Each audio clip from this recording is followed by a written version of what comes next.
The views and opinions expressed in this podcast are those of the individual guests.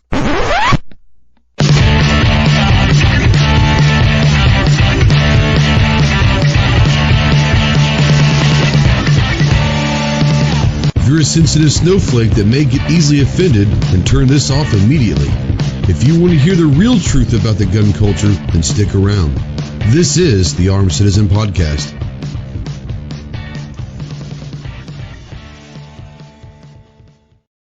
What is going on, my Ghost Squad? Welcome to the Armed Citizen Podcast Live, episode number 211. Today's date is Tuesday, October 5th, 2021.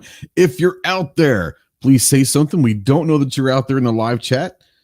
Unless you say something, we are live on YouTube, Facebook, and Twitter, and I don't know, wherever else that Periscope thing pushes out. It's all good. But like I said, say something if you're out there. We don't know. If you're new to the channel, new to the show, make sure you say something. Tell us where you're from and tell us that we're popping the cherry tonight. So we'll give you a shout out, and can't promise to make you any smarter. We just hope not to make you any dumber.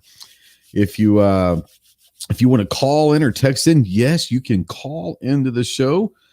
Utilize a Ghost Tactical Hotline presented by our good friends Rod and Shelly Gates at Aegis Gun Care.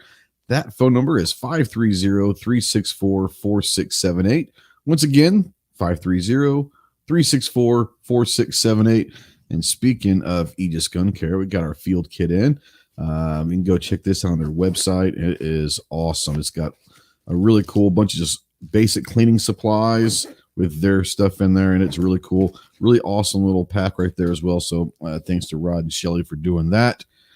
If you're out there and you're a veteran, really anyone, but especially if you're a veteran and you're in that hole and you can't seem to find your way out and you're looking for that light, call me, text me, email me 24/7. Don't know if I could give you any medical advice, but I sure as hell could probably be a decent ear to listen to and fight you through some stuff and all that. If you're looking for someone that can point you in the right direction of some medical help, remember two things. One, you're not alone in this fight. You've got a lot of brothers and sisters out there that are willing and able to help you in a lot of ways. And two, the world is a much better place with you in it. So please utilize the Veterans Crisis Hotline, 1-800-273-8255. Once again, 1-800-273-8255, the Veteran Crisis Hotline, and press the number 1. As always, we are spotlighting the United States Marine Corps. So if you have any questions on what it takes to earn the title of United States Marine, visit the website, marines.com. And we are a proud member of the Self-Defense Radio Network. It's a pretty cool little website that it's got pro-gun, pro-freedom, pro-2A podcasts on it in one place. So if you're looking for that kind of thing, check out selfdefenseradio.net. Looks like someone snuck in during the intros, and let's say hi. We're going to have fun tonight. We're going to talk a little bit about a lot of stuff happened this weekend. If you were around and able to get out, there's a lot of things that was going on. One of them is we're going to talk to our buddy from Oklahoma, the Gun Snob. What's up, man? Not much. You tired? Get a nice trip home late last night? I came home late Sunday night. That's right. Today's Tuesday. My days kind of go. I'm not very smart. That's what it is. And riding shotgun is always the tactical virus. I mean, Leprechaun himself. What's up? Gun Tuber Academy. Not overtack, are you? Mm-hmm. Yeah, I switched. So, what shotgun are you using this week? If you had to choose one, probably that Snow Goose, man. You like that one, do you? I do. I like it. Now it's not necessarily anything special. That nursery operated stuff is pretty awesome, which it is not. But I don't know. That extended tube, and it's just a big honking shotgun. I like it. There you go. Well, before we get going, we always take a few minutes and go through our little polls over there on the YouTube side. And we could do a generic one just because it was that time of year. But our first poll we're going to talk about has 949 votes. and it is, what is your favorite season? Spring, summer, fall, or winter? Snob, do you have a favorite season? All by far. Yeah, same here. Clove, what about you? Deer. There you go. For a lot of different reasons, fall comes in at number one with an overwhelming 54%. In second place was summer at 16%, and spring and winter at 15%, tied for third and fourth, whatever. Yeah, fall for me, and spring would probably be second for me. The difference between fall and spring are the allergies for me. Now, I know a lot of people have fall allergies out there. I never really get affected by them. The weather's is about the same typically the spring and fall, but minus the allergies, and the colors are prettier and all of that stuff. So I'm a huge fall fan. Faux show. Our next one is what is your favorite firearm platform? Obviously, I can't name all of them, but I went with the 5 that I think would probably be the most used. Lever action rifle, handgun. Doesn't matter if it's revolver or semi-auto. But lever action rifle, handgun, AR style rifle, shotgun, or bolt action rifle. Clover, if you had to choose one of your favorite platform to shoot, what would it be? Probably lever.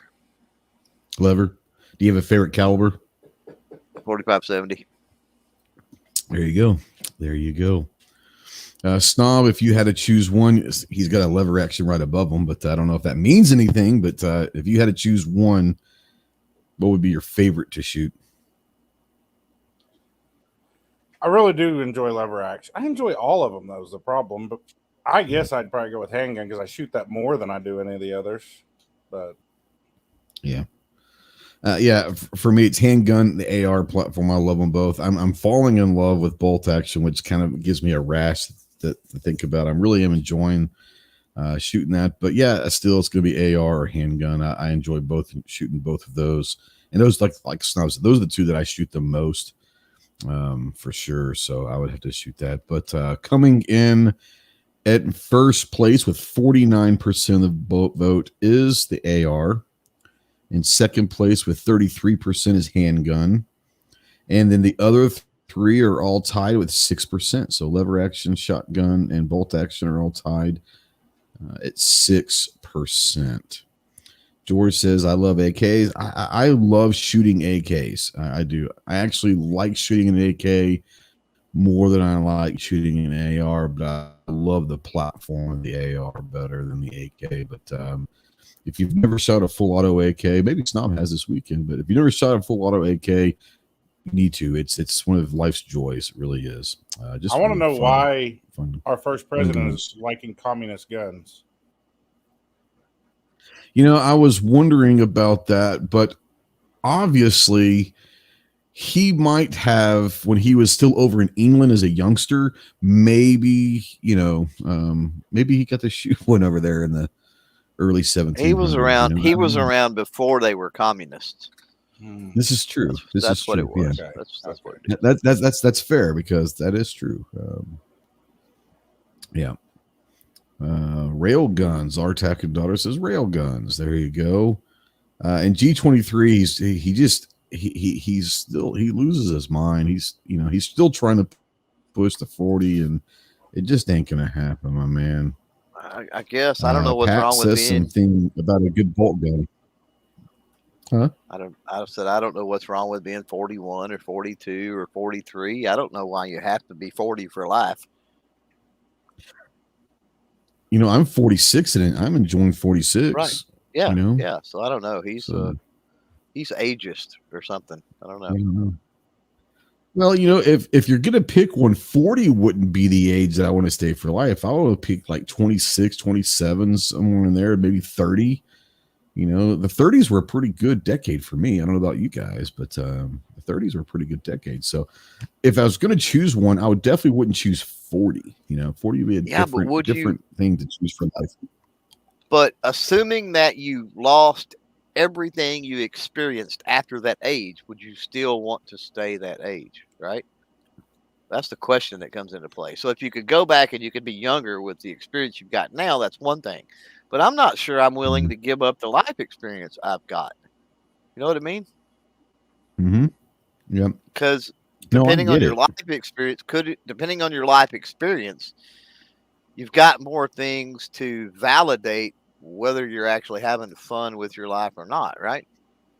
Well, this And is you know true. more ways to have fun as well. There's a part of me that says I'd like to be like 20 or 21, maybe 21, still in the core, no money. Wife and I just got married when I was 21. We were having a really good time, doing all sorts of weird and crazy shit. I don't think you can talk about that on YouTube. No, I don't think so either. But that was a fun time. But I was still a naive little kid too. So there's a lot to be said, like you said, about life experience.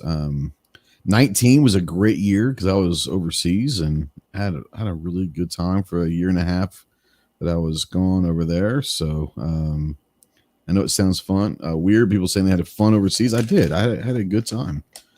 We did some cool stuff. So that was a good year and a half. So I don't know, but it would be 40. I guarantee you that. All right. One of the topics we're going to talk tonight is the last poll. I could only put 5, and there was a few that I would love to put on and going back and forth, but favorite war movie, and this has 905 votes. Favorite war movie. So the 5 that I went with are Platoon from 1986, Apocalypse Now 1979, Full Metal Jacket 1987, Lone Survivor 2013, and Saving Private Ryan from 1988. Snob, of those 5, which one's your favorite of those 5? Well, the only one I remember seeing in theaters was Saving Private Ryan, and that is an excellent movie. Yeah. But they're all good. Full Metal Jacket probably would be my favorite, though. Saving Private Ryan or Full Metal Jacket, one of the two. Yep. Yeah. Chloe, what about you? I think Jacket probably edges out just ever so slightly Saving Private Ryan. You know, all of these movies for me have parts of them that are my favorite parts of the movie. Like Full Metal Jacket, for me, if they would have stopped the movie right after the boot camp sequence, that half of the movie, if they just would have stopped the movie there, not saying the rest of it was bad, but if they would have just stopped it right there, that would have been good enough for me to make a great movie. Phenomenal sequence there with R. Lee Ermey, the late great R. Lee Ermey. Then you've got Saving Private Ryan. Saving Private Ryan, was good, but if you take the first 10 or 15 minutes of Saving Private Ryan, which is the beach landing in Normandy, that I remember seeing that for the first time, going, "Holy shit, that's crazy!" Like, and then they had interviews with some guys that were actually there at Omaha Beach in World War II. And they were even saying, like, as far as like a Hollywood description and all that, that's about as close as it gets. And I just remember seeing Saving Private Ryan the first time, that first sequence of the beach landing. It's like, holy hell, that's crazy. Platoon. You didn't look away from the TV when you was watching Saving Private Ryan after you watched that scene. No. I love the whole movie, but that first 10 or 15 minutes made the movie. Like, yeah, that you're right. Like, if it had started out a different way, who knows? But that first 10 or 15 minutes, like you said, kind of everyone's in. They're in. From that point on, they're in. Yeah, phenomenal part of the movie. For me, Platoon is interesting because I remember when it came out, we were, I want to say, like in Colorado or something, for Christmas or something. And we went with a couple of families and all that. So the dads went to see Platoon. They took some of the kids, the guy kids that wanted to go. I didn't know what it was about. I was 11 years old, you know. I don't remember like being shocked and awed. I don't remember being scarred for life from Platoon because we would say, "Oh my God, they took you to see Platoon at 11." I don't remember like being scarred. Maybe I am, but I do remember this, though. Platoon was the first movie that I ever went to in my entire life, and there's only been a couple since, aside from Marvel movies, and you'll know why when I say this. There's only been a couple since. American Sniper was one. The Platoon was the first movie when it was over. No one moved. No one got up and left. They just sat there. And I remember specifically asking my dad, I was like, what's going on? Why aren't we leaving? He's like, let's just kind of sit here for a minute. And there was that dark and deep of a movie that I think everyone wanted to sit there for a second and just like take in and say, what the hell was that? That was the weirdest thing for me. That was the first one I ever experienced no one moving after the movie was over. They just sat there. There weren't any end credits like there are in Marvel and all that, but they just sat there, and it was crazy. I remember American Sniper, it's kind of the same thing. Everyone's kind of sat there and was like, wow. That was close to making it. For me, overall of those 5, there's a part of me that says Apocalypse Now is my favorite. And I think people that are younger have no idea how good of a movie Apocalypse Now is. You got Robert Duvall, the famous, I love the smell of napalm in the morning, and Marlon Brando at its best. And obviously Martin Sheen. And Apocalypse Now, I think, was a great movie. It was dark. It was weird at times. And people say that it's a Vietnam War movie, and it is a Vietnam War movie because it's based on the Vietnam War. But a lot of the things that happen mentally with folks that are in that situation in war, the fog of war or whatever, that can translate to no matter where you are, whether it's World War I up to Iraq and Afghanistan. People change mentally when they're going through all that stuff. But yeah, it's that was a great one. American Sniper didn't make it. Jarhead was close to making it. Hurt Locker. I mean, there's some great movies. So I'm going to go to Clover and say, now take those 5. You don't have to choose of those 5. Do you have like a favorite, 1 or 2 or 3 quote unquote war movies that are your favorites that may not be one of those 5? I do like Hurt Locker. Hurt Locker was good. Jeremy Renner was phenomenal in that. Yeah, but when we talk about something that I can literally watch over and over, it's weird because it really is, and a lot of those are hard to watch over and over. They are, yeah, absolutely.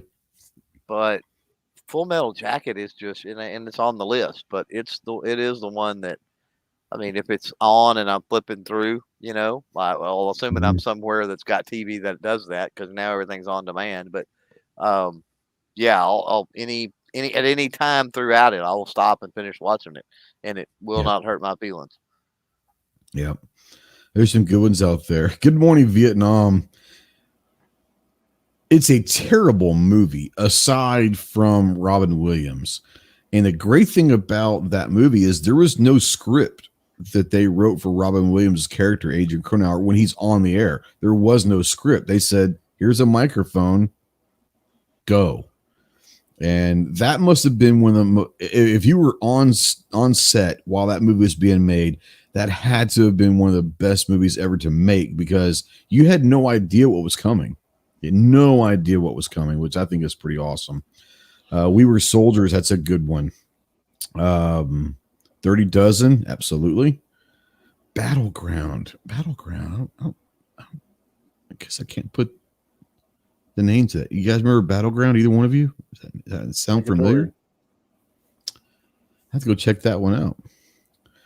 I'm assuming you meant Pork Chop Pill, but Pork Chop Pill, I don't know if that would be a fun one or not. They polka dance on the side of a hill? I'm not a big polka music guy, so I don't know if I'd like that or not.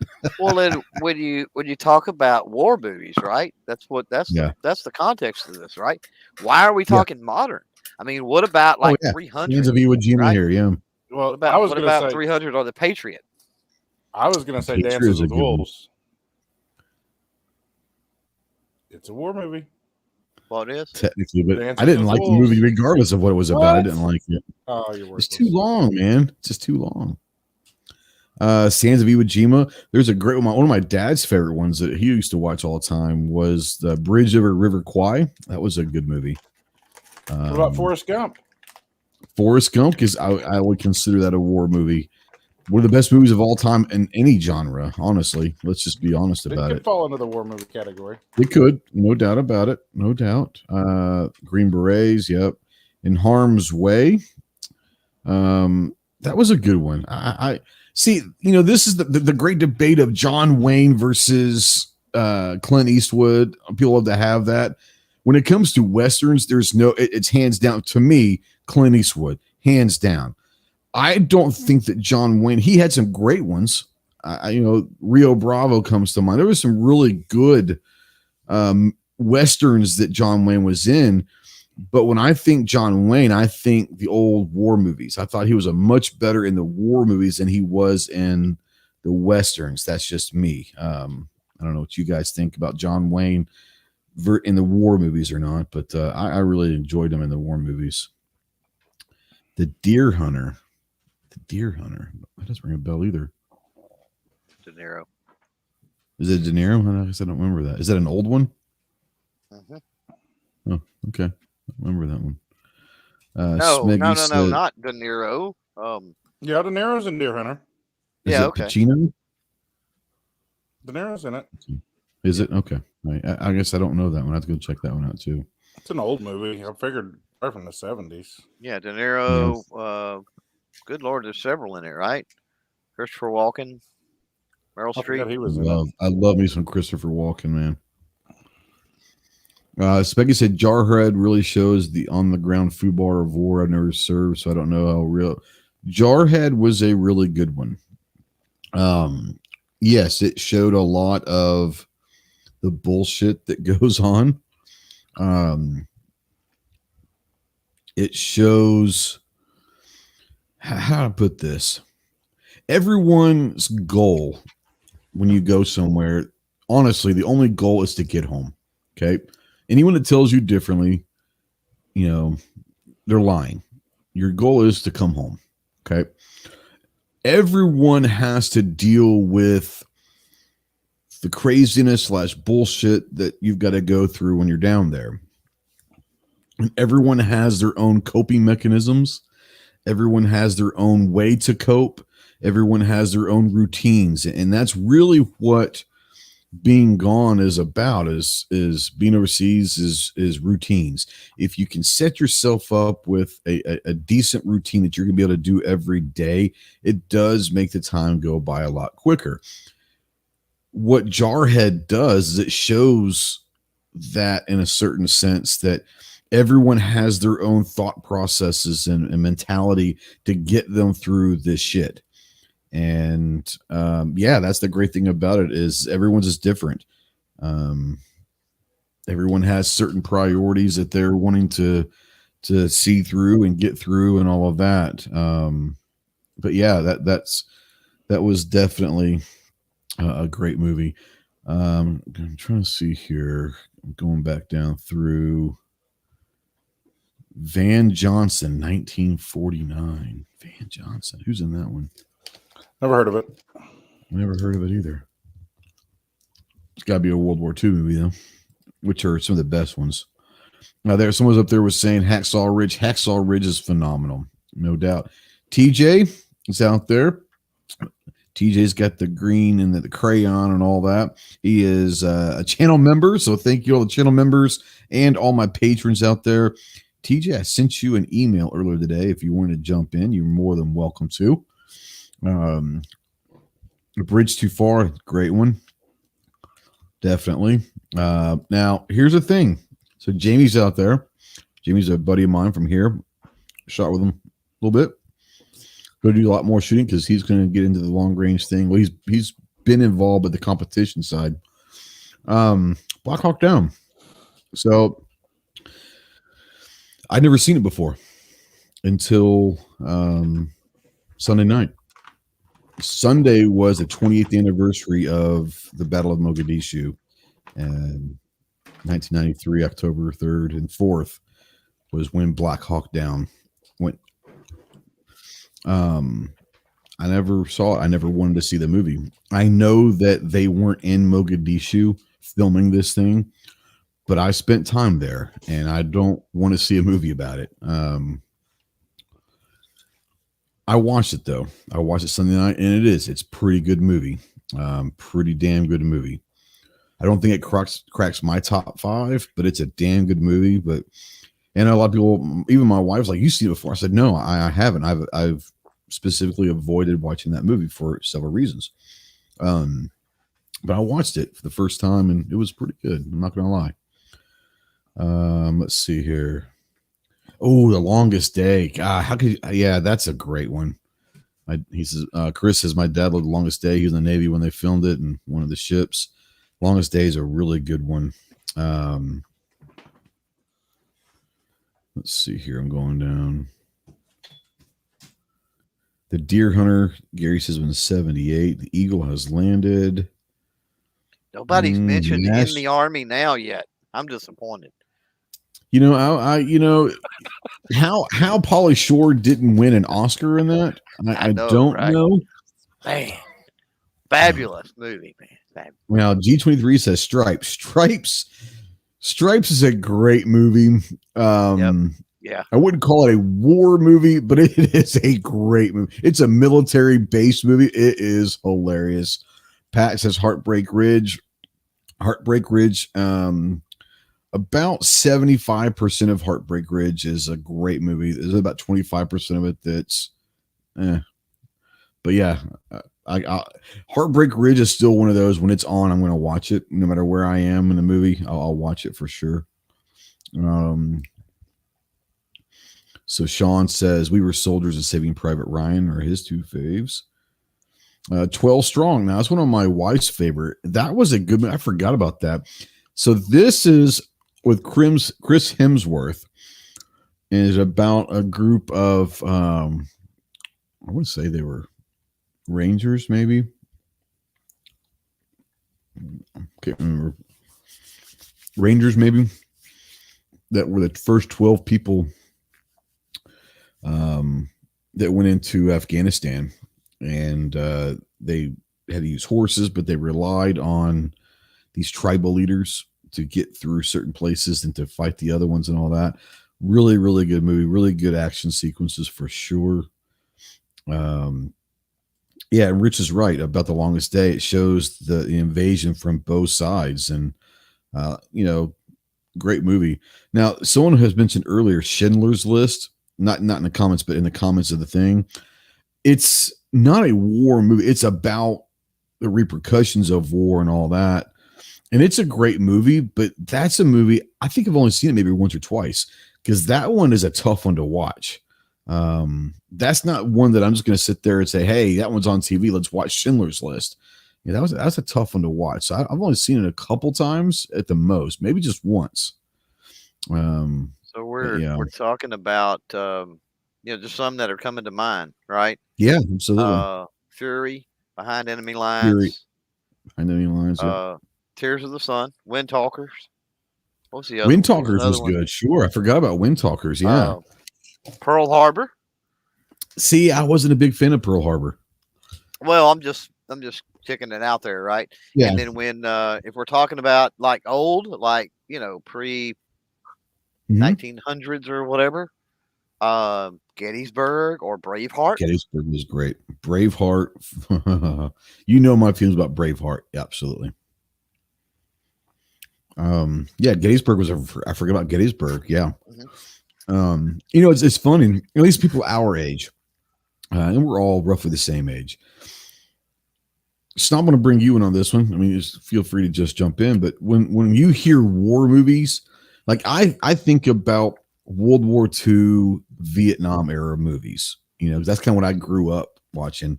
When you hear war movies, which war comes to mind for you? Probably the same as you, World War II, Vietnam. Yeah. I think that's when most of the best movies were, I would agree on those. Mm-hmm. There have been some good movies in the last 20 years about the war in the Middle East. I get it. There have been some good ones, But when I hear war movies, my mind automatically goes to those old movies, World War II, Vietnam movies. What about you, Clove? Where does your mind go? My mind probably goes to the more, probably World War II and Vietnam.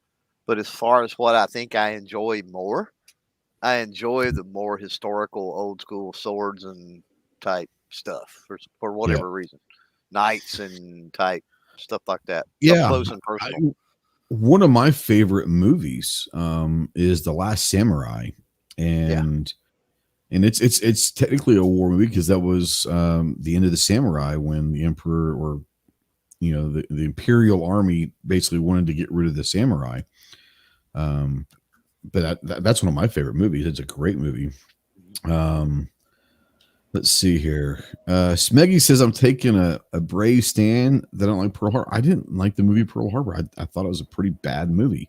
Yeah, it was more of a love story during the war. Yeah, exactly. Thing that I remember. Midway. Right? Midway was good. The one that came out a few years ago. Midway, that was a really good one. Yeah. It reminded me of Pearl Harbor, but much, much better, Go ahead, Snobby. You were saying something? Oh, I was just agreeing. I didn't think Pearl Harbor was that great. I'm not into love movies, though, love story movies. And that's what I would consider it more than a war movie. Yeah. It's a love story with some war in it. Yeah, exactly. Yeah. Sean says 300 is a great one, for sure. F&H out there says Red Dawn documentary in the 80s was good. The documentary Red Dawn. I think we all would agree that the 80s version of Red Dawn is a million times better than the reboot. At least I think so. I don't know if I'm not. I watched the reboot. I watched the reboot just to be able to. Terrible. Well, I watched it. I watched it just to be able to compare the two, right? Knowing that it was not going to stack up just by the actors in it more than anything. No right? doubt. No and doubt. And I'm a Hemsworth fan. And it didn't. And so I never watched it again and have no inclination to do that. Yep. Smeggy says I wouldn't talk about the movie. Now he understands that my wife's from Okinawa.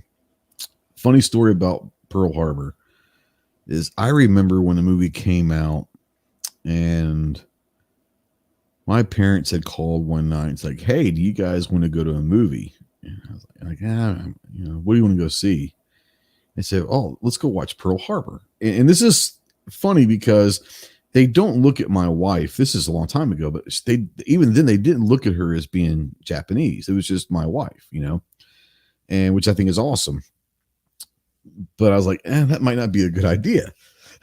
Like, why not? And I said, I don't think Risa would enjoy that. I just don't think that she would enjoy that movie. And I could just sit there and picture my wife carrying the Japanese flag inside the theater going, Banzai, Banzai. It was the funniest thing. I was like, I don't think my wife would really want to go see Pearl Harbor. And she didn't, but my God, that was funny. Fly Boys. Which one was Fly Boys? Fly Boys. Was that like a spoof? It was clearly a Navy movie. Yeah, it might have been a spoof of like Top Gun or something. I don't know. Bob Black Sheep. Yep. Kelly's Heroes is great. Dirty Dozen is great. No doubt. Oh, Bob Black Sheep. Yeah, it was a TV show, but Dirty Dozen was great. And Kelly's Heroes might be, man, that's a really, really good one. So not an accurate, you know what I mean? Like an alternate universe type, I guess you would call it war movie, but Inglourious Bastards was pretty good. See, I wasn't a huge fan. I thought it was an entertaining movie, but I didn't think it was a great movie. Well, that's what I meant. Yeah. It's not meant to be, was meant to be realistic or anything like that. But I mean, it was an entertaining way to lace all that in, I think. Chef Boyardee out there says best war movie is definitely the Transformers movies of the 80s. Go away. Go cook something.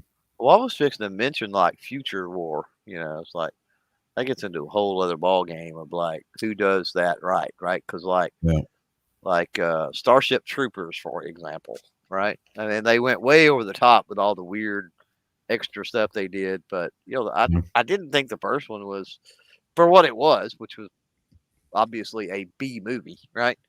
Right. I thought it it wasn't bad, and it Maybe catapulted a few actors into more prominent roles as well. Denise Yeah. Richards and Yeah. Busey. What's the Busey kid? Jake. Let's be honest. Denise Richards had that one movie with Kevin Dillon that put her on the map. That's true. That's a good movie. I like that movie. Sorry. Let's see here. Someone was talking about where did I just see it? Oh, yeah, obviously 13 Hours, our good buddy Tonto. It was so funny. I sent him a text on September 11th because a lot of people don't realize that the Benghazi happened years later, but it was on September 11th also. And I was like, hey, thinking about you and your boys today. And he's like, thanks, man. Most people forget. And I was like, no worries, But yeah. So Sean White says Navy SEALs, good documentary. I enjoy Navy SEALs, but I like young Charlie Sheen, So okay. not necessarily a war movie, right? But all right. Act of Valor has not been mentioned. Okay. And I was getting ready to bring that up. That's one of my favorite I movies totally ever. forgot. But if that falls into the war movie category, it does. Sure. That's you asked earlier about favorite, and I'm like, oh my God, that's So amazing. Act of Valor is that movie that when I first saw it, I literally watched it and was like, this is the worst movie ever. Like by far the worst acting I have ever seen. Like whoever cast this movie should never cast a movie again. It was the worst acting ever. And then I'm starting watching it. And I'm watching and everyone has their thing, when they're watching a movie, they're watching for a certain detail. Like Clover, when he's watching like Marvel stuff and all that, he's looking for specific things, or some kind of Star Wars stuff. He's looking for specific things. When I'm watching a war movie, I'm looking for specific things. I want to see the handling and the team movements and the communication. For some reason, that's just what I focus on. So, like I said, Act of Valor, I'm thinking this is the worst movie, the worst acting I've ever seen in any movie ever. But whoever taught these guys is great, because these guys' movements and communication and handling is perfect. Like, it's perfect. I'm like, so whoever was the military consultant on that movie was freaking awesome. Find out later that they weren't even actors. They were literally active duty SEALs that were playing those roles. They just happened to be in country for a while. They paid them. I want to say that they were hired at first to be the consultants. And they're like, you know what? Let's just do it ourselves. But it was perfect. And I thought, okay, that's why the acting sucked, is because they actually were active duty SEALs. But yeah, Act of Valor is one of those great ones. If you can get past the fact that the acting's terrible. And it is. To this day, it's still terrible acting, but it is a phenomenal movie. Let's see here. Kelly's Heroes. Just Idaho out there bringing up Bat 2-1. Man, I totally forgot about that one, but that's pretty awesome. Gene Hackman and Danny Glover. Yeah. Jamie up there says Fury. Fury was a really good. So, okay, we've talked about this before, Clover. I prided myself for a long time that I was not a Brad Pitt fan. Prided myself. I just don't like Brad Pitt. My wife's like, you're full of shit. But my wife says, you're full of shit. I was like, what do you mean? She goes, one of your favorite movies is 12 Monkeys. And I was like, yeah. She goes, why do you like 12 Monkeys? It said Brad Pitt. And she says, you like this movie? Fight Club. You like Fight Club. One of my favorite movies ever. And you like Moneyball. And I was like, I like Moneyball. I'm like, God damn, I'm a Brad Pitt fan. And if it was not for Rusty, for Brad Pitt, I would probably not be on board with Ocean's 11. But yeah, Brad no doubt. Pitt he makes it. I don't know. Yeah. He and Matt Damon are my two favorite characters in those movies. But yeah, I mean, it's just one of those things where I sit there and had to face the fact that I guess I'm a fan of Brad Pitt. It sucks, but it is what it is. So a lot of people don't get Quentin Tarantino movies. Yeah, there's a lot of people that don't get. There's a few of them out there. Quentin Tarantino, M. Night Shyamalan. People don't get his movies sometimes. I get them and I love them. I'm a big Tarantino and Shyamalan fan. So Those no doubt. they get off more into the art form. Like No really, doubt. Mhm. you have to think on so many levels. Most people just want to watch a movie and be entertained, and there's nothing wrong Mhm. with that. I'm not saying there's anything wrong with that, but those two specifically, and there are other directors and Mhm. producers and stuff as well that you really got to put in some work on their Yeah. movies. I'm trying to catch up. Rich White says Dog Soldiers is a good military movie for October since they were fighting werewolves. I don't remember Dog Soldiers. Okay. Outlaw Josie Wales is a war movie. Well, Tara was talking There earlier are about aspects of it that yes. Tara was talking earlier about some TV shows, right? She was talking about Yeah. China Beach and something else, and I would say if you're going to get off into TV shows, I mean, obviously MASH, right? MASH, great one. Hogan's Heroes is probably my favorite. Right, right. Hogan's Heroes is hilarious. I love Hogan's Heroes. But they had The Dirty Dozen. That was a TV show there for a while, wasn't it? Yeah, I think they made a TV show about that. I think they made it. Maybe I thought they did. Maybe I'm wrong. But yeah, war movies. I love war movies. Yeah, Buck says MASH movie. Now MASH, people remember MASH TV show more than anything. MASH the movie's pretty good. You got what's his name? Donald Sutherland was in it, and yeah, great movie. But yeah, MASH is good. My dad loved MASH. What did so MASH stand for again? I don't remember. It was one of those mobile hospitals. I'm not sure what it's mobile. If anybody out there knows, hospital. put it in the chat because I can't remember. It's mobile, and it was about me one of those mobile hospitals that Mobile Army something hospital probably. Or something like that. Yeah. The Great Escape, Mobile Army Surgical Hospital. There you go. I knew Rich would know it. You got a lot of useless information in that noggin of his. He also says The Great Escape. Great Escape. Yep, for sure. Yep. Yeah. All right. Well, that was fun.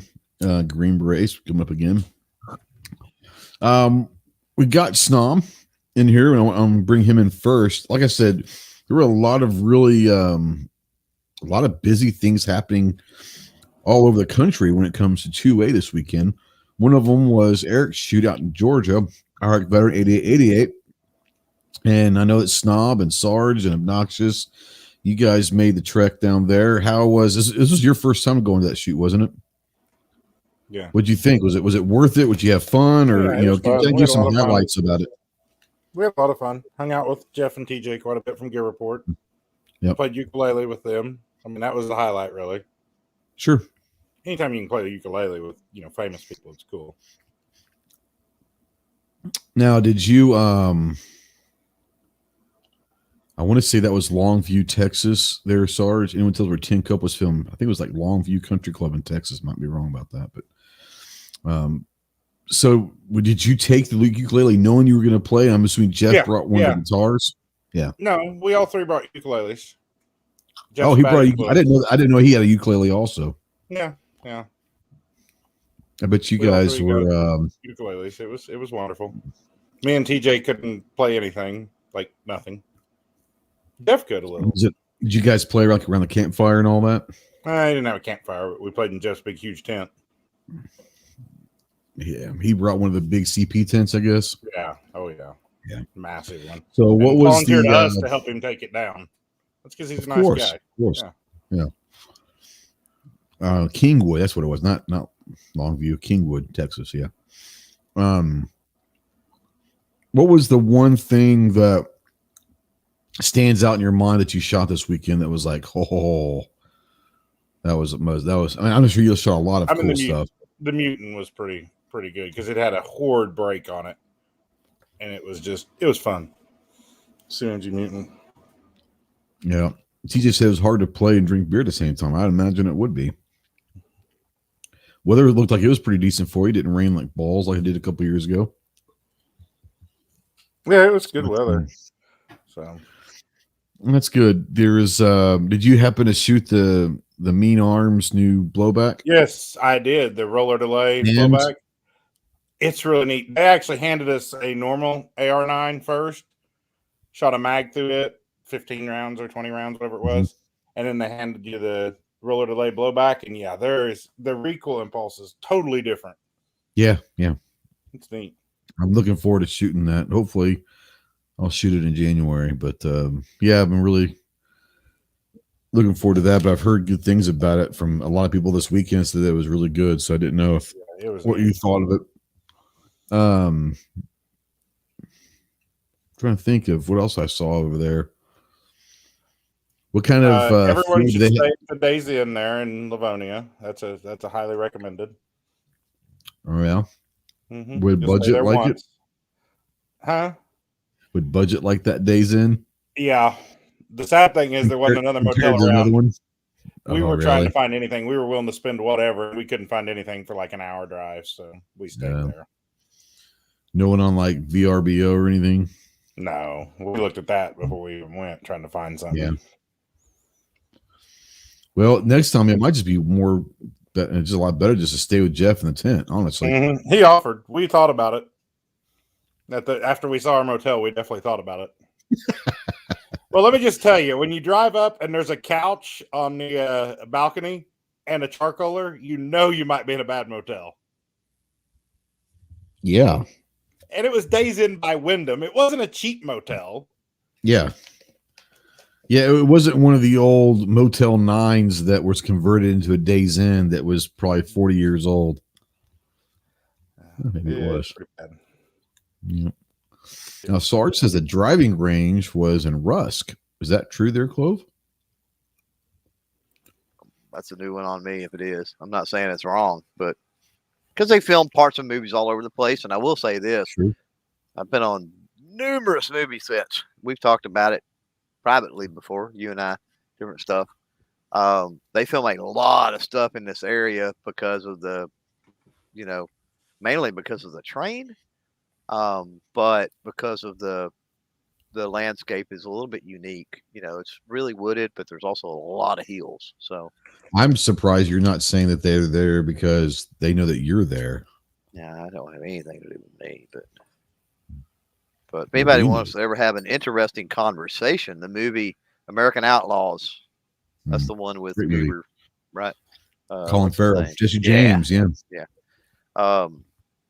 Yeah, that was the more importantly awesome. With what's her name? Allie Larder. Yeah. Allie Larder. Good. That was the funnest time I've ever had on a movie set. Oh, by far. It was amazing. But I've actually eaten hamburgers at a table with Sam Elliott twice. That's how often they film crap. I think Sam Elliott's probably a pretty cool guy to hang out with. He's pretty laid back. He's pretty laid back. He's probably stoned most of the time, I bet. Yeah. Well, good. Would you recommend for those people that might want to go one day, going to the range day? Yeah. Yeah, it was a lot of fun. It was really a lot of fun, and got to talk to a lot of people we hadn't seen in a long time and stuff like that. And just it was a lot of fun in general. And there was several companies there, quite a few actually. Yeah. How long was that drive for you? It took me like 13 and a half hours coming home, because on the way I went out to Sarge's. We met at Sarge's house and shot together and goofed off on Friday before we went down. 13 and a half, which means they're probably about a 10 hour drive for me, I bet, something like that. Probably around 10. Okay. I've drone a lot more. Sarge says it was cool pajamas. Oh, Eric went out there in pajamas. He was going to do a meltdown, and then they ended up having some problems with the gun and ended up not doing the meltdown as he started it. Like the first magazine, he had problems. But he goes out there. What was he going to shoot, you know? I don't remember. It had a Sylvan Arms suppressor on it, but I don't remember what the gun was now. I actually took off up there and got my drone out because I was going to fly my drone over it and film it while they was doing it. And then by the time I got down there, he was already done. Literally, it was that short. But he comes out there and he's wearing, of course, he'd been wearing like swim trunks and a t-shirt all day and Crocs. So he goes in there and puts on What he pajamas always wears. that were actually in the movie Red Dawn. They were actual movie props from the movie. So he's wearing them around. Yeah. SARS, did you get to go to a ghost town? Oh, we went to Ghost Town in the Sky. You ever heard of that? What is it? It's a theme park out by Sarge that closed down years ago. And it's like they just walked away from it. Well, Sarge happens to know people and happened to get a key because you used to have to ride a ski lift up to it. But there's a service road that goes in the back, extremely steep service road. Well, he just happened to get a key to get us in there. And we may have drove down Main Street of Ghost Town in the Sky. But it's like this theme park that just closed the doors and now it's just overgrown. It's pretty cool. So it's still not open. No plans to be open again, I guess. Wow, that is kind of cool. So. But I mean, all the rides are still there and all the old towns all still there. Now, Clover's trying to start a whole new conversation with Zombieland. Zombieland is a great movie. Both of them are. Both Zombielands are pretty damn funny. Not gonna lie. First one, as usual, a little bit better than the second one. That's pretty normal, but the second one still held up. The second one still held up. Yeah, yeah. Woody Harrelson brings it, man. I was just gonna say one more thing about my trip before I forget. I need to tell everybody. On my way out there, I stopped in a town in southern Missouri where Tardot is. And spoke with Tardot. He is still alive, and Jesse wasn't there. Did you speak to her through a door? Or did you get eyes on Tardot? Shook his hand and everything. He is still alive, so she had him working. But so I'm curious. So did you obviously you had to go through Alabama? Did anybody stop at the Alabama Buc-ee's? I did. Was it anything? You've been to Texas Buc-ee's, right? As a matter of fact, you've been to Texas Buc-ee's. It's just like the one in Melissa or the other one that I've been to. Oh, you shut your mouth. There's rude over there. Oh, wow. The people are rude and they don't say, hello, welcome to Buc-ee's like every 2 seconds. They just don't like your ass, dude. And when you ask them for help, there's a lot of people that don't like you. There's a lot of people that don't like you. Yeah, maybe Snob just wasn't as engaged as I normally am when I go to Buc-ee's. Mm-hmm. I will say, though, it's different. You know how, like, at least Melissa, the gas pumps are just, 5 million feet long, just a straight line. At the one at Birmingham, it's a U around the building. I mean, it's still worlds of gas pumps, but it's a U around the building. Oh, that's weird. Mm-hmm. It's actually kind of nicer, probably, but it has a little less parking, maybe right up against the building area, but still. It's huge. I probably have, but I'm not a connoisseur of gas station / It's not a gas station. It's not a truck stop. I don't think I've ever been to a Buc-ee's. No, it's not. Back, no trucks are allowed. There's actual signs that no trucks are allowed. Well, and plus, if you stay there very long because of people car camping or things like that or parking their motorhomes, you will get a ticket for staying in their parking lot too long. I was on my way out to Sarge's. And I'm cruising along and I see this sign, a Buc-ee's sign says Beavers at work ahead. So I got all excited. I'm like, yes, a Buc-ee's. All excited. And I get to another sign that's got the Buc-ee's dude and it says TikTok. I was like, So I look it up real quick on my phone. It's like, oh, they just broke ground on it in June. But I went by there and it's going not up there fast. yet. Where's it at? Lebanon, Tennessee. Really? On I-40. Just basically a little ways out of Nashville. Lebanon. Cool. Yeah, I'm going to say that's just south of Nashville. I think it was straight east. Maybe Nashville on 40. Clover, when we were looking at places to stay at, when we were going to go to NRAM at Nashville, Lebanon's where we decided because it was like a third of the price that it was to stay in actually Nashville. Mm-hmm. That's where we were going to stay, was in Lebanon, if you remember. It's just a little, how they normally build Buc-ee's, just a little outside of the main city. Yeah. If I've been to a Buc-ee's, you would remember it. You would definitely remember it. It did not stick with me. So you ain't been. When did you move from San Antonio? I moved to San Antonio in '98 when I got out, and we left in 2001. I'm pretty sure you hadn't been to a Buc-ee's then. Okay, so they're newer stuff. Bucky's is fairly new. Yeah. Okay. As far as the expansion of Bucky's, anyway. Now there is one place that I would love to go to. It's that one. It's the largest one ever. It's up there in Iowa or something. That's like this massive truck stop. It's got like a movie theater in it and all that. Yeah, I would love to go there just because I've heard the thing is incredible. It's just a truck stop though. Bucky's is much neater than it. I've been to both. Yeah. Is Bucky's bigger? Depends on the Bucky's, because some are larger than others. Yeah, but I don't know. It's different. Haiti's big, but it's more like, have you ever been to the Joplin Petro on I-44? Huge truck stop. It's just a bigger version of it. No, I know what you're talking about. I've never been there. I last time I was in Joplin, I just kept driving. So, yeah. F&H says, ever been to Casey's gas station? They usually have good food, pizza. There's a Casey's here in my hometown. It was been here a couple years now. The best pizza for, I mean, I think it's better than like Domino's and all that. It is great pizza, but their sandwiches are incredible. They have really good sandwiches there as well. So I'm a big fan of Casey's.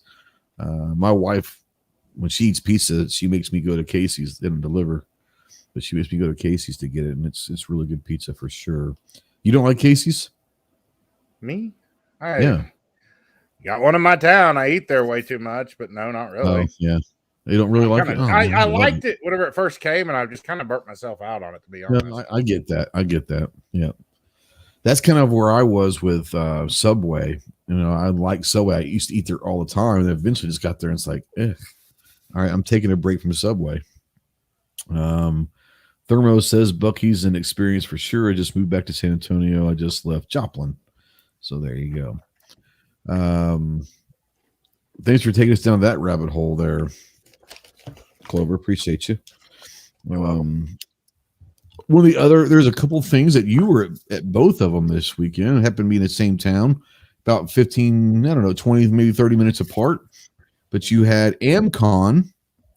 And you had the USCCA show there in Fort Worth, and you were able to get to both of them. Will you give us a little update on both of them without giving your videos away? Yeah, I spent about 3 hours or so, 3 or 4 hours at USCCA in Fort Worth, at the Fort Worth Convention Center. Friday, and then back again Saturday morning until lunch. Then I had to leave out for AMM-CON. Yeah, I mean, just dropped a video speaking with Kevin from USCCA. Just dropped it earlier today. I'll have some other booth videos, a few, not many. And then I'll probably do an overview video of the show. But if you're into the concealed carry home defense, which is the name of the expo, that stuff, it's right up your alley, without a doubt. If you are a little more on the fuddish side of things, not so much, other than get to see certain people or certain manufacturers or whatever. And there are a few cool things, there that I did see and pick up on. I will say, size wise, it is comparable to NRAM, or what do you think? Definitely smaller than NRAM. Yeah, that's what definitely smaller than NRAM. A lot of the floor space is taken up by USCCA. They had a deal to where they were selling a bunch of USCCA swag. They had a booth where you could get a custom cap made right there on site. They had various stages on the floor where certain people were speaking throughout the day. They had their USCCA TV, almost, webcast, whatever you want to call it, booth. Sure. So a lot of floor space was taken up for that. But there were some pretty decent manufacturers there. I mean, when you think about carry and home defense, some of the names that come to mind, of course, that were there: Walther, HK, SIG, Keltec. Interesting enough, no Smith & Wesson, no Ruger. I'm trying to think who else. Staccato was there. I can't remember manufacturer-wise. Mossberg was there. Bond Arms was supposed to be there. There were several, interestingly enough, there were several vacant booths of Really? people that were supposed to be there that for whatever reason weren't, right? Right. So that was interesting too. The other thing about that particular show is the public. So like NRA, the public can attend. Now let me back up before I hit on that aspect and talk about, I did not partake of all the different classes and stuff they had because they had See, the that's trade something show that floor. that's what I would Yeah, have done they probably had the more trade of. show floor and then they had the upstairs. Now I did talk with Mm. USCCA about the shows and they were telling me the numbers of people, the trainings, and they were telling me the number of people that went to those lectures and stuff. And it was Yeah, pretty amazing and like easily 100 plus in like every single class they had, which I thought was right. pretty That's cool. awesome. But I can't even tell you the number of classes and stuff they had. I mean, there was across the 3 day span. I mean, there could have been 100. I mean, it Yeah, was a lot. I remember seeing the list, and it's a big, long list. And some of sure. them maybe duplicates. I don't know. But anyway, like NRA, it's the public. But I will tell you this: unlike NRA, and it may be because it's a smaller, more low key show, and they just had to do somewhat with turnout because of everything that's going on and stuff, of course. But um, I had no issues Friday or Saturday with the general public. I mean, they were they got out of the way. They didn't interfere with you while you were doing interviews or taking pictures or doing things, like Yeah. we've seen Wait, they so didn't trip often. over your tripod or, Right, run right. into you, reach your Grab, hand and grab grab, the Yeah, gun while you're grab trying to some. video? Yeah, yeah. exactly. Yeah. Grab something out of your hands. Yeah, I mean, it was, they would just step back. As a matter of fact, there was a couple of booths I walked into and not even to film, just to talk to them about a few things. And I walk into them and the guy would be talking to, a couple of people. And I would walk into the booth, they would see me, and of course I had my tripod, I was carrying it, and they would back up. They would completely stop the conversation. You know, it Mm. was interesting. I've It is interesting. never experienced anything like that, right? Not with So then, public. Yeah. jumped over to north of the DFW airport, which was easily 30 minutes away with traffic and other things, and hit up AMM-CON after lunch. And I got there. I was the next to the last presentation at AMM-CON. So Jared from Full 30 was the last one. I got there in time to see Charlie's presentation, Ride Shotgun with Charlie, and Locked and Loaded Latinos, and Rebecca Schmoy, and I watched a little bit of Rebecca's. That was really good. Big Tony. Did I already say that? Yeah. Yeah, but but Tony was not there in person though, right?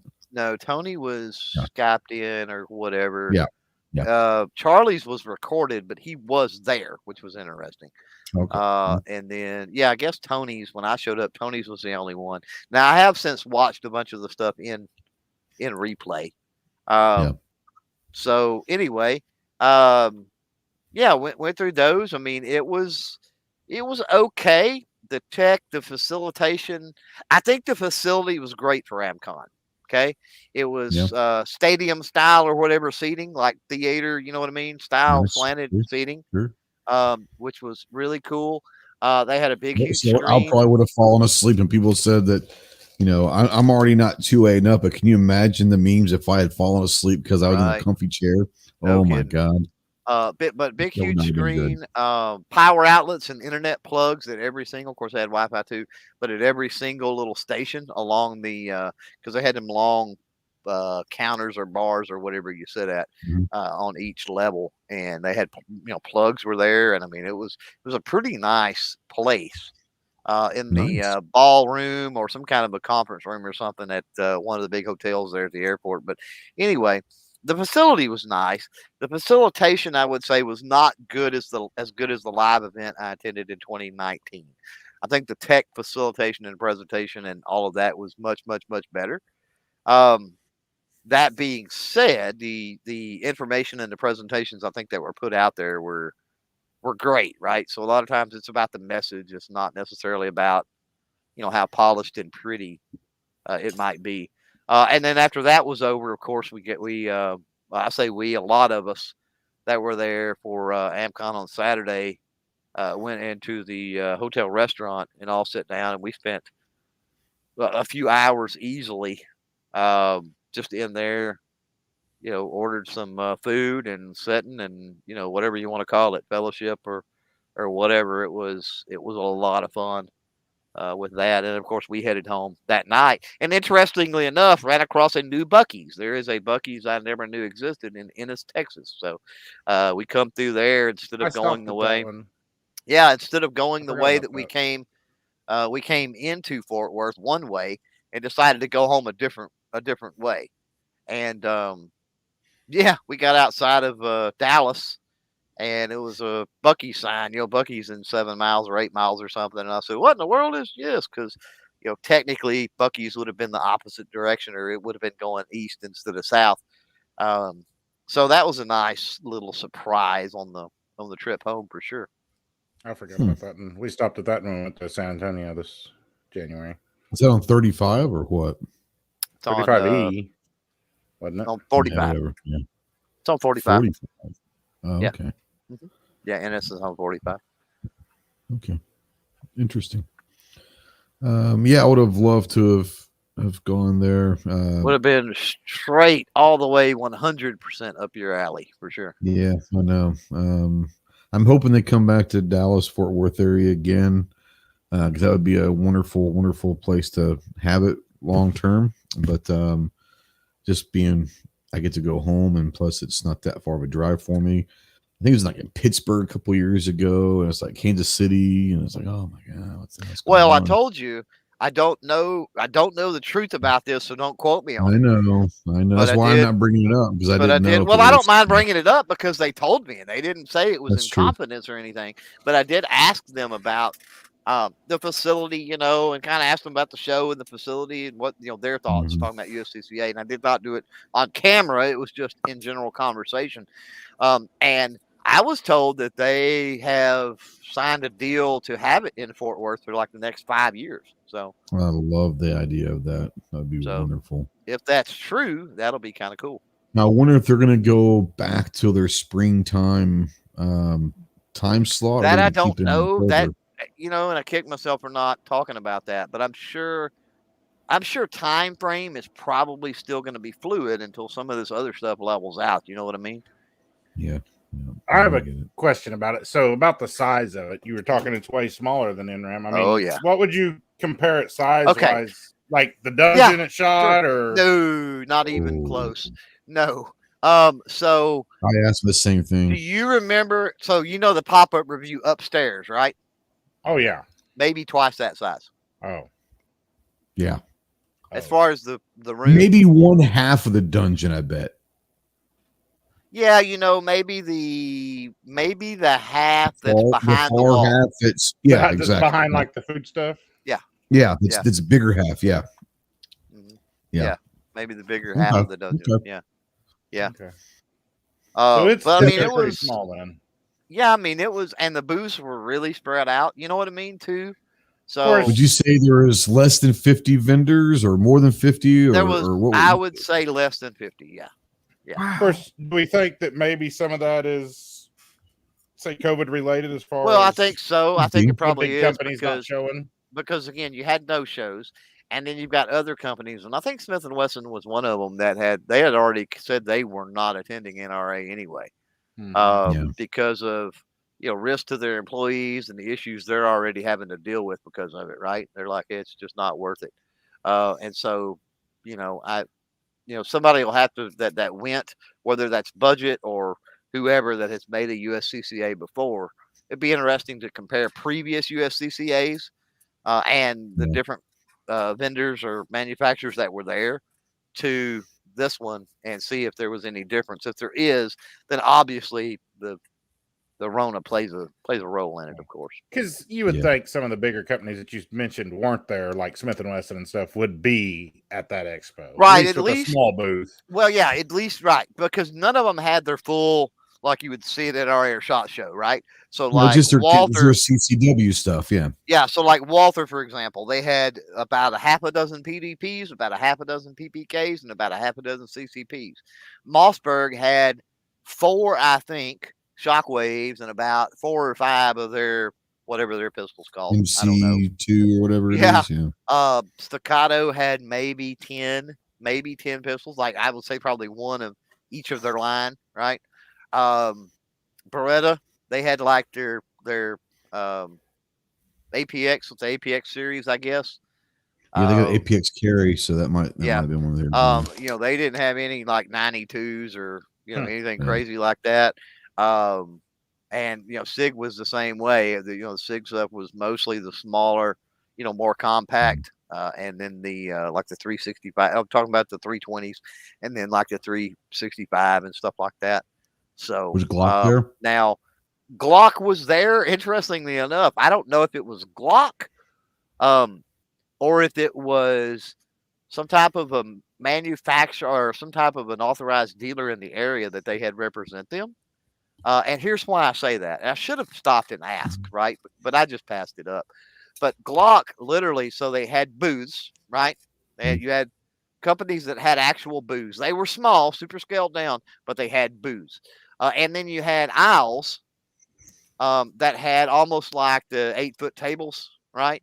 And they were back to back. You know what I mean? Down aisles, No, kind of like pop-up review at SHOT Show or something. Sure. The Glock was in one of those. Really? Yeah, and there was literally like 4 pistols on the table. It had to have been a distributor. They had to have gotten a distributor, or somebody just to represent them there. Now, interestingly enough, you talk about like HK. So HK, and they had like I would call it a booth, but they had a booth. They had like their MP5s and stuff hanging on the wall, which was interesting. I was like, okay, that's kind of. Why wouldn't you? I mean, that's there for eye candy or whatever, I guess. But it's like, they had all their MP5 lineup and stuff there, and I was like, that's kind of funny, all right? Because it's like that's really out of place in the show, but it is what it is. It's awesome. It's a whole lot of awesome. Yeah, that is interesting. But there was a lot of training, laser training, dry fire training booths and stuff set up, and quite a few of those manufacturers and stuff there. I've got one specifically coming up in a video. Our friends from Cool Fire Trainer that we see all the time at Tulsa. Of course, they're I think they're out of Broken Arrow, so that's why they're there all the time. They were there, and so they stayed covered up. All of the electronic video game style simulators and training booths. Man, they were covered up the entire show that I seen. So there was a lot of that to do. It wasn't just like one of those, right, where the line is forever long. You could kind of rotate through I would say there was at least a half a dozen of those. And for that size show, a half a dozen is a lot. Right. Yeah, at least a half a dozen. Sorry. Wrist is all checked up. I definitely, I'm hoping that they do sign that 5-year deal. It's something that I've been wanting to go to for a few years. I'm really hoping they do because, that'd be awesome. And if they do that, I just know that I'm going to have to not schedule something at work that weekend to where I can take off for it. I will tell you this. I don't know if it was the timing or what, but, if you do and you have to stay, I'm not going to give away the secrets, but you got to be careful where you stay because some of those hotel prices. I'll just stay with friends. And I don't understand why, but some of those hotel prices, man, in Fort Worth are insane. I'll either stay with friends or my cousins, they're in Plano as well. I was going to because I had a cousin that lived in Crowley, which is just right down the road. But they moved out to Cedar Creek like last year. I didn't know that. Yeah, hit them up, and she was like, "Man, be glad to." But we live out at Cedar Creek now, and I'm like, "Well, that's a little far." So usually, when I stay in a hotel in Dallas, we always stay there on 114 over there by Las Colinas, kind of where AMM-CON was, and that whole row of highway is all hotels coming right off the airport. And they've got La Quinta, they've got all sorts of stuff. And they usually have pretty decent prices. So we have to stay at La Quinta over there. They're 114. I tried to strategically pick a place because I didn't want to be driving back and forth. The probability that you're going to run into construction accidents, other things between Fort Worth and north of the airport, right, is crazy. You got Arlington, you got Irving, you got all of that area, you got the ballpark, you got Six Flags, you got all that crap right in between the two. And so having to trek back and forth in between the two, it was like, I'm going to find a place that we drive into Friday. We have to drive into Fort Worth, obviously downtown Fort Worth with the convention center Friday. And okay, we have to drive 15 minutes the opposite direction that night. But then the next day when we go in, and the traffic's not bad, right, for that. And then the next day, the only traffic we have to worry about is getting over to AMM-CON, because by the time AMM-CON gets over with, right, it's going to be, and we chat and we do eat and we do all the other things and hang out. It's going to be late in the evening Saturday, and traffic's not going to be that bad, right? And we're easy to jet home. So I kind of planned our stay around not having a lot of traffic and issues. I don't think Sarge was here when you were talking about the Days Inn, but he says don't ever strategically pick the Days Inn by Wyndham at Livonia, Georgia. So, I don't know. I'm sure I have, because I'm not a big hotel snob. Unless I'm with the family, then we stay nice places. But if it's just me, I don't care. I'm sure I have stayed at a Days Inn, but I don't remember staying at a Days Inn. But I've stayed at Days Inn a bunch. The last two are you and Budget. The last two experiences I've heard of Days Inn makes me not even want to think about staying at a Days Inn now. What's crazy is that was by Wyndham, right? Yeah, I swear by La Quinta. Yeah. So I swear by La Quinta, and I have for decades now. If I can stay at a La Quinta, I'm going to. And that's what I'm saying. Wyndham wasn't owns always La Quinta by now. Wyndham. Not now, but all those were built prior to that. So I know that, but I'm just saying it's under that management. But yet, I stayed at tons of Wyndham hotels just this year, and never had a bad one till this time. Right. I have a video on my phone that may or may not have Sarge walking up to the room with a mop in his hand, and him saying some very colorful words about never has he ever had to go ask the front desk for a mop so he could mop his floor in his room. Not lying. Yeah, not lying. No, thank you. Okay. And there was no carpet. Isn't that what you said? No, there's no carpet. I've only stayed at one, and I can't remember what it was. That's why the blood doesn't have to stain the carpet. Right. I went to, and there's a live stream. I think it's still on the channel. But when I went to Talladega for the what is that? The Shooting Sports Showcase back in March or whatever it was. I just stayed at, because my wife wasn't going. I don't care. And so I just picked whatever was cheap and close. And that was the only hotel I've ever stayed in, period, that didn't have carpet in the room. I had never seen that before, ever. Well, so this is only the second time. And the first time was in Durango, Colorado. We stayed in a La Quinta, as a matter of fact, and it was really nice. But it had actual hardwood floors in there that actually hardwood floors. Yeah. But it was a very nice. I mean, there was nothing wrong with it. It was a very nice motel. It was just it had hardwood floors. Yeah. Yep.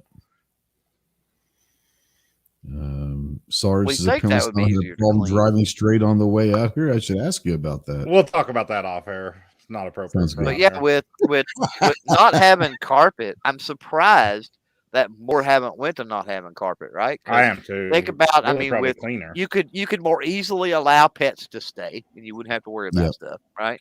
You wouldn't have to worry about all the other nastiness that comes with spilling liquor or just whatever, breast milk or whatever it might be on the carpet, right? Did you just say breast milk? Well, I'm just trying to think of stuff that's gross, right? Out of all things. Breast milk is what you thought of? Yeah. Okay. So know what I'm saying. Nasty, right? I hear you. Let's see. Elster's out there. What's up, homie? So yeah. Well, we're coming up on the hour and a half mark. So, Snob, do you have any I'm assuming you got a bunch of content probably coming out, but tell people where they can find you, maybe what projects. You've been a busy man this year, so I noticed you have been starting to put some stuff back out, but talk to people about what they can expect for you for the next few months. Yeah, I got a bunch more shorts and stuff from that trip, but I got some regular content too. And then I've been working for the last few days on my top 10 states for 2021 for gun owners video. I figured it's been a year, so I'll do another one of those because that one did really well. So there you go. That'll be out this week. No, a top 10 did well. No, did it really? Yeah. Sarge says the 2 liquid clover juices that mentioned are liquor and That's breast two things I don't like. Okay, 2 things that are nasty. I want to know why you know that you don't like breast milk. I mean, have you had it recently? No, but that's my point. And I certainly don't want to step in it either way. That's fair. That's fair. All right, Clover, you've got 17 channels out there now. So why don't you tell people where they can find you and what the hell's going on and why the hell your ego makes you start another channel? Yeah, I was talking to my wife earlier today about starting another one, honestly. Holy shit. Are you kidding me? Yeah, just because I can, quite honestly.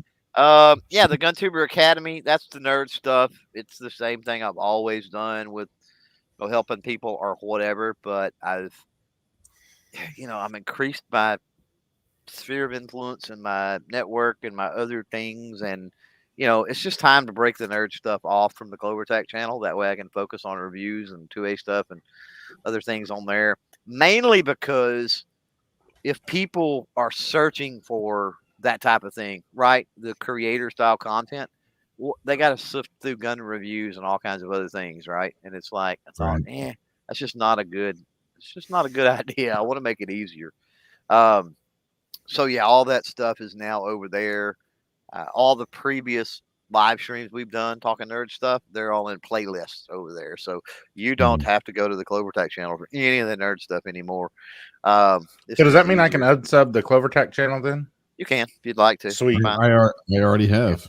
About a month ago. Sure. It's great because I don't get all those damn notifications anymore, That's fine. Yeah. Now, if you do that, then you won't get the continued, GunTuber stuff, and that includes. You still do gun shit? Yeah, occasionally. Oh, I didn't know. I've got 4 or 5 videos. I thought he was a baseball card channel, anyways. What that's kind of what I was thinking. He's a baseball guy, and yeah. So the Clover Tech Cards channel is there. No, so here's the deal with the Clover Tech Cards channel. You can literally film, and it's one of the reasons I started that channel. You can literally film, edit, and upload enough content to last a year in about 3 days with that type of content. You can stack it up in the bank that well, we know that you stacked it up. Yeah, it is. So I seen Roll Call was trying to copy him last night. He is. Roll Call. Oh, was he? Now. But is he doing cards? He is. He opened some Star Wars cards, and then he got some, nice. I don't know, some baseball cards or something on the video he dropped today, which was interesting. But yeah, that channel takes care of itself, so it's not that big of a deal. But I'm gonna have to go and take a picture of Roll Call eating the popcorn at the Yankees game. The guy that looks like Roll Call. Right. I'm gonna make a baseball card of that and send it to him for Christmas. There you go. That was not a guy that looks like Roll Call. That was Roll I think Call, it looks like Roll Call. Did you know? That's true. Did you know? Getting off in a rabbit hole, but did you know you can get on Topps website, right? Topps that does baseball cards, and you can literally have custom. Well, some people might not, but you can literally have custom Topps cards printed. How much does those cost? I never looked into the price, but I know that it can be done. Interesting. And they legit look like, you know what I'm saying? They legit have the artwork and everything else. They're logoed, the whole 9. Awesome. I'm pretty sure I got those out of a machine at the mall when I was a teenager that you stuck $5 in or $2 in and, printed off a card with your picture on it that it took in that kiosk. Could be. It was like a Taps or something. Yeah, like Gizzard's thing. Gary said, coming April. You Gizzard out there, Gizzard jokes, But he does not understand. Okay, as a business owner for 2 decades, right? I went about 5, and I pretty much learned, screw turning over my taxes to somebody else is going to just jack them up. I've If I'm going to always have done the my own risk, if taxes. I'm going to have the risk of jacking them up, I'm just going to figure it out and do it myself, right? And so because of that, every time January 1st or whatever hits, and I get friends and relatives and kids and whatever that call me, and they're like, I need You're help with my Andy tax. Dufresne. You're Andy Dufresne. Help me do. They're gonna start doing prison baseball schedules around tax season, so they can come and see you. They could be. Yeah. Well, he ended up on a beach in Mexico, so or whatever. So he did. Yeah, he did. Yeah. Okay, Jesus. All right. Well, yeah. Thanks for coming on. Some cool things gonna be coming up in the next few weeks. Got some confirmed dates today from cool people. Obviously, we're going to have Charlie back in a few weeks. I don't know if you guys are familiar with him, but really awesome content. Some of you guys have heard of the Modern Day Sniper. Well, Philip Vallejo is one of those 2 former jarheads that are doing the Modern Day Sniper, and he's big into the podcast, but he's also big into he was a scout sniper in the Marine Corps, and I've been talking to him since today, and he's going on a big hunting trip for the next couple of weeks. When he gets back, he's going to come on the show, and we're going to talk all sorts of fun stuff with him. But if you guys are not familiar with Philip Vallejo, then check him out. Check out Modern Day Sniper. They've got he's got his own channel. Modern Day Sniper has their own stuff together. They do a bunch of stuff, collab stuff. Really cool stuff. He's going to be coming on. Cole's going to be coming back on. Got some different manufacturers and stuff that are involved in the long game sphere, if you want to call it that, and all that. So, yeah, looking forward to the next. I know people might be getting bored of the long range stuff. Hate to break it to you, folks. That's where I am at right now. That's where my passion is, and I'm really falling in love with this thing. So if you don't like the long range stuff, you probably don't want to come to the channel for the next few months, just saying. But we got some really cool guests. Obviously, we'll have a lot more different guests and all that. But right now, I'm kind of hyper focused on the long game and really am enjoying it. One of these days, I'll teach you how to shoot long range. I shot the Altor 36 yards at Sarge, and we have video proof. Hey, I can't touch that. That's like a 2-mile shot in rifle world, Oh, that's what I thought. I hit it first time, and they finally talked me into trying again, which I knew was a mistake. Well, when you're shooting at a 8-foot piece of steel, Snob, it was just a 2/3 silhouette. I was shocked I hit it. Wanamaker. I know Snob's there. I'll be there. I know Clover will be there. It sounds like Sarge is going to be there, and Gary will be there this fall. Any word from the home front, Snob? They had it in April. I'm assuming they'll have it in November, right? I think they'll have it. Tulsa's having everything right now. I mean, there's nothing being good. I've gotten Carrie is usually, I think I reported a month or maybe even longer ago. It's been at least a month ago, right? That, I got all our paperwork and everything else we need in order, and we're good to go. And usually she kind of keeps me posted if it's questionable, that kind of stuff. She did last year, so and did up in April as well. So, yeah, hopefully, we'll get a pretty decent heads up if anything does go south. But that's good to know from Snob since he's right there, so that does help. I mean, they're having the Tulsa State Fair this week, this last week and this week currently. Yeah. So if they're going to have the Tulsa State Fair, there's going to be no issues having Wanamaker. Yeah. Right. Well, looking forward to seeing both of you there, and looking forward to seeing everybody that wants to make the trip to Tulsa for the Wanamaker Tulsa Arms Show. It's a bucket list thing, guys. You got to make sure that you go. They have it twice a year in April and November. It's a bucket list. It's 11 acres of a gun show under one roof. If you can't find what you're looking for, whether it's a firearm or accessory or whatever, it probably doesn't exist anymore. So great place, great fun. Good to see friends. Like I said, Sarge and Gary. Yeah. So if you're ever around Tulsa, come by and say hi to us. I'll have a table and all of that. and all that. But yeah, thanks for watching, guys. If you're out there live, thank you so much. It was great. Had fun tonight. It was kind of a laid back, just a fun one. I knew that these two guys were probably tired, so I wanted to give them a chance to talk about what they did this weekend. If you're out there and replay or podcast one, you made it this far, God bless you, because what the hell are you doing? But if you have any questions or comments, use that comment section below, guys. We'll see you soon. Until next week, Semper Fi.